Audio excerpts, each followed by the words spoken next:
శ్రీ లక్ష్మీ నరసింహస్వామి పాదం మోపిన ప్రదేశం.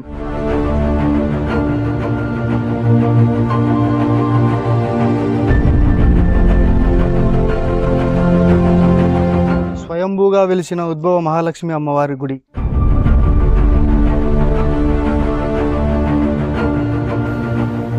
లక్ష్మీ నరసింహస్వామి వనవిహారానికి వచ్చిన ప్రదేశం బగిరిగుండ్ల.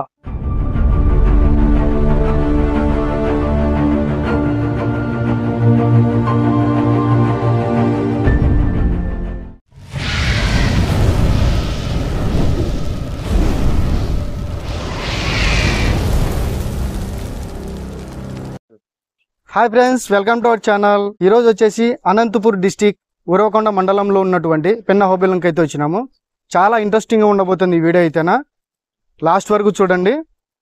ఇప్పుడైతేనా వీడియోలోకి వెళ్దాం. స్వామివారిని ఇట్లా అక్కడ అమ్మవారుగా స్వయంభుగా వెలిసిన అమ్మవారిని, అలాగే స్వామివారు వేటాడిన ప్రదేశాన్ని, బగిరిగుండ్ల ప్రదేశాన్ని మీకు చూపిస్తాను. అన్ని వివరించి చెప్తాను మీకు.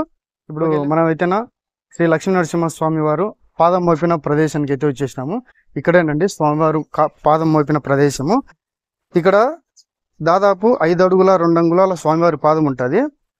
ఇక్కడ వచ్చేసి స్వామివారి పాదం కింద బిలం ఏర్పడింది. ఆ స్వామివారికి అభిషేకము జరిగినప్పుడు ఆ నీళ్ళు అనేది ఇక్కడ పెన్నా నదిలో కలుస్తాయి. అందుకే స్వామివారికి పెన్నా హోబిలం అని పేరు వచ్చింది. ఇక్కడ మీరు గోపురాన్ని చూసినారా ఒకసారి? ఈ గోపురానికి ఒక ప్రత్యేకత ఉంది. ఈ గోపురానికి ఒకసారి చూడండి. ఈ గోపురము గొల్లబామ్మ అనే ఒక పెద్ద ఆమె పాలు అమ్ముకొని దాచుకున్న డబ్బుతో ఈ గోపురాన్ని కట్టించింది. ఈ గోపురానికి కూడా పాల గోపురం అని పిలుస్తారు.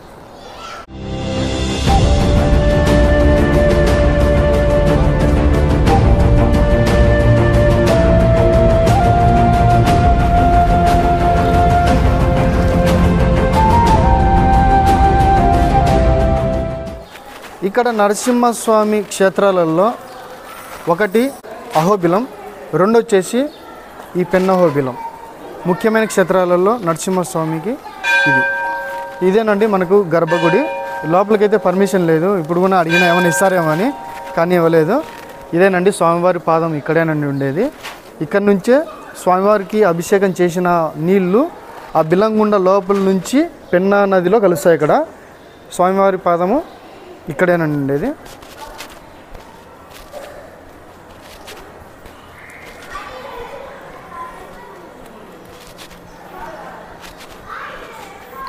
నేను చూసిన స్వామి పాదం అయితే మటుకు పాదం అని కాదు, అక్కడ బిలం ఏర్పడిందని చెప్పినా కదా, ఆ బిలం ఏర్పడిన ప్రదేశం అయితే చూసినాను. చాలా పెద్దది. స్వామివారి పాదం వచ్చేసి 5 అడుగుల 2 అంగుళాలు ఉంది. ఇక్కడైతే ఒక గొప్ప పుణ్యక్షేత్రము, చాలా పురాతనమైన గుడి ఇది అయితే. ఫ్రెండ్స్, స్వామివారిని లోపల మీకు చూపించలేకపోయినాను ఎందుకంటే పర్మిషన్ లేదు. ఇప్పుడు లోపల ప్రాంగణం అంతా చూసినారు కదా ఎలా ఉంది ఈ ప్రదేశం అనేది. ఈ చుట్టుపక్కల ప్రదేశాల్లో మీరు కొన్ని కట్టడాలు చూసినారంటేనా చాలా అద్భుతంగా ఉంటుంది. ఆ విగ్రహాలు చూసినప్పుడు, ఆ ప్రదేశాలను చూసినప్పుడు అయితేనా ఎంత పురాతనమైనదో మీకే అర్థమవుతుంది. దాదాపు 1478 సంవత్సరంలో ఈ గుడి నిర్మాణం జరిగింది. విజయనగర సామ్రాజ్య కాలంలో ఈ సదాశివరాయలు ఈ గుడి నిర్మాణం చేపట్టినారు. అప్పట్లో చాలా అద్భుతమైన గుడి అండి. ఇక్కడ మీకు చాలా పురాతనమైన గుళ్ళు కూడా చాలా ఉన్నాయి. ఈ ప్రదేశాలు కూడా మీకు అన్నీ చూపిస్తాను. ఇప్పుడు ఇక్కడ ఉన్నది, ఇక్కడ చూస్తున్నారు కదా, మనకి వెనకాలే నరసింహస్వామి చీల్చుకుని వస్తున్న విగ్రహాన్ని, ఇక్కడ స్టాచ్యూని పెట్టినారు. శ్రీ ఉద్భవ మహాలక్ష్మి అమ్మవారి గుడి ఇదేనండి. ఇక్కడున్న లక్ష్మీదేవి అమ్మవారు శిల రూపంలో ఉన్నప్పుడు గొల్లపల్లి వాసులు, అంటే అనంతపురం దగ్గరలో ఉన్నటువంటి గొల్లపల్లి వాసులు పూజలు చేస్తున్నారన్నమాట, చిన్న గుడి కట్టించుకొని. అప్పుడు సదాశివరాయలు అంటే పెనుగొండ నుంచి ఉరవకొండ రూట్లో వెళ్తున్నప్పుడు ఈ స్వామివారి గుడి కనిపించి ఇక్కడ ఉన్నటువంటి అమ్మవారికి, అలాగే స్వామివారి పాదాలు ఉన్నటువంటి నరసింహస్వామి పాదాలకు ఇక్కడ ఉరిపికొండ ప్రాంతంలో ఉన్నటువంటి రాజప్రతినిధికి చెప్పినారనమాట, ఇక్కడ గుడి నిర్మాణం చేపట్టండి అని ఆజ్ఞాపించినారనమాట. అప్పుడు అదంతా కట్టేది అయిపోయిన తర్వాత సదాశివరాయలు మళ్ళీ తిరుగు ప్రయాణం పట్టినారనమాట. అప్పుడు ఉద్భవ లక్ష్మీదేవి అమ్మవారి గుడి చూసినారు కదా, ఏమంటే అమ్మవారిని చూపించలేకపోయినాను. అంటే స్వయంభూగా వెలిచిన అమ్మవారు అక్కడ ఉండేది. ఇప్పుడు అయితే పర్మిషన్ లేదు, చూపించడం లేదు. ఇక్కడ మనకు వచ్చేసి పెన్నా నది ప్రవహిస్తున్నది, మీకు చూపిస్తాను లైవ్లో. వీడియోకి అయితే ఒక లైక్ చేయండి, మర్చిపోకుండా కామెంట్ అయితే చేయండి. చూసినారా పెన్నా నది ప్రవాహం ఎలా ఉందో? అసలుకి చాలా అద్భుతంగా ఉంది. ఈ నీళ్ళని చూస్తుంటే మీకు కూడా రావాలనిపిస్తుంది కదా. ఒకసారి ఇట్లా నీళ్ళు ప్రవహిస్తున్నప్పుడే ఒక్కసారి వచ్చి చూసుకోండి, చాలా అద్భుతంగా ఉంటుంది ప్రదేశం అయితే. లక్ష్మీ నరసింహస్వామి వనవిహారానికి వచ్చిన ప్రదేశము బగిరిగుండ్ల ప్రదేశం అంటే ఇదే. లోపలికి వెళ్ళి చూద్దాం ఫ్రెండ్స్. ఇప్పుడు మనం వచ్చేసి బగిరిగుండ్ల ప్రదేశంలో అయితే ఉన్నాము. శ్రీ లక్ష్మీ నరసింహస్వామి చెంచులక్ష్మి అమ్మవారు ఈ ప్రదేశానికి వనవిహారం కోసం వచ్చినారు. అప్పుడు నరసింహస్వామికి పంది, రాక్షస రూపంలో ఉన్నటువంటి పంది కనపచ్చింది. స్వామివారు బల్లెం తీసుకొని వెంబడించినారు. మీకు ఆ గుర్తులు కూడా ఇక్కడ స్వామి వారి గుర్తులు, అలాగే వారాహి కాలి గుర్తులు ఇక్కడ ఉన్నాయి. ఇక్కడ మనకు స్థల పురాణంలో కూడా అదే రాసినారు. ఇక్కడ నరసింహస్వామి చెంచులక్ష్మీదేవి వనవిహారానికి ఇక్కడికి వచ్చినారు బగిరిగుండ్ల అడవికి. అక్కడ పంది రూపంలో ఉన్న రాక్షసుని చూసి బల్లెంతో తరుముట స్వామి పందిని వరాహాన్ని బగిరిగుండ్లపై సంహరించెను. అక్కడే గుండ్లపై వరాహం పంది మాంసాన్ని కుప్పలుగా వేశారంట. ఇప్పటికీ ఆ రక్తపు చారికలు అక్కడే ఉన్నాయి. వెళ్ళి చూద్దాం రండి. ప్రదేశము స్వామివారు ఇక్కడే మాట వేసింది. స్వామివారు ఇక్కడ కూర్చొని వరాహం మీదికి బల్లెం ఇస్తున్నాడు ఇక్కడ నుంచి. అంటే ఇక్కడ చూడండి, వీపు చారలు కూడా ఇక్కడ ఉన్నాయి చూడండి ఒకసారి. వీపు చారలు అంటే వచ్చేటప్పుడు మంచి కనిపిస్తే కనపరావు కదా అని స్వామివారు ఇక్కడ కూర్చొని బల్లెం ఇస్తున్నాడు అనమాట స్వామి. ఇక్కడ అచ్చర్లు చూడండి ఒకసారి బాగా.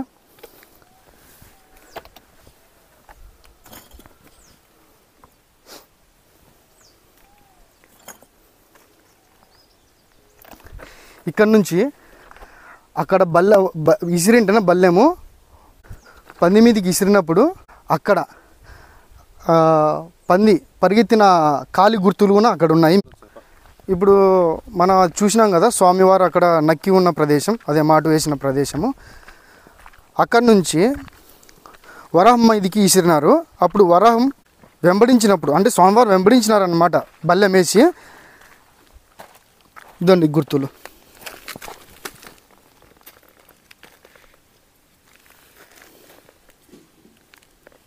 ఇక్కడ గుర్తులు ఉన్నాయి చూడండి. ఇక్కడ అడుగు వేసిన తర్వాత స్వామి వెంబడించినారు. వెంబడించిన తర్వాత అక్కడ ఒక రాయి ఉంది. అక్కడ ఆ రాతి మీదికి వెళ్ళాక సంహరించేసినాడు అనమాట, పూర్తిగా చంపేసినాడు. ఆ రక్తపు గుర్తులు ఇంకా అక్కడే ఉన్నాయి. వెళ్ళి చూద్దాం రండి.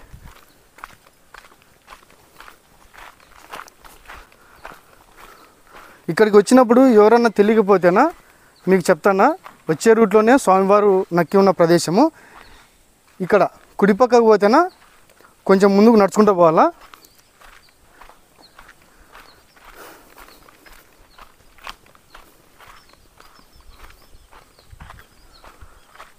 ఇక్కడ కొంచెం కన్ఫ్యూజ్ కావచ్చు ఇక్కడికి రావడానికి.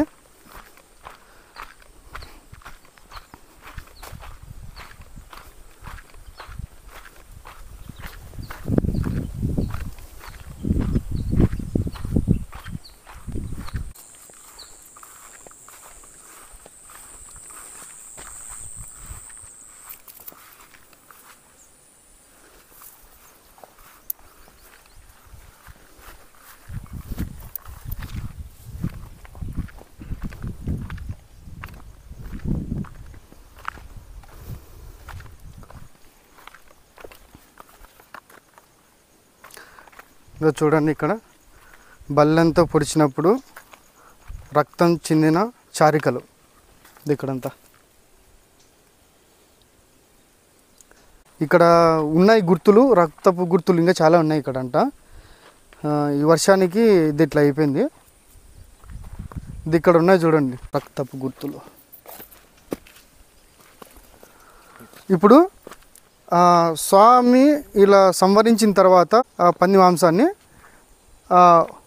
7 కుప్పలుగా ఇక్కడ ఈ పొదలలో కాదు, ఒక బండరాయి మీద కుప్పలుగా పెట్టినారు. ఏమంటే ఇప్పుడు మొత్తం చెట్లు పెరిగేసినాయి ఇక్కడంతా, ఈ ప్రదేశం అంతా. అంటే పోవడానికి వీలు లేదు అసలుకి. అసలు చూడండి ఎంత దట్టంగా ఉందో ఈ ప్రదేశం అంతా. మనకైతేనా రక్తపు గుర్తులు ఇక్కడ ఉన్నాయి, చారికలంతా, రక్తపు చారికలంతా.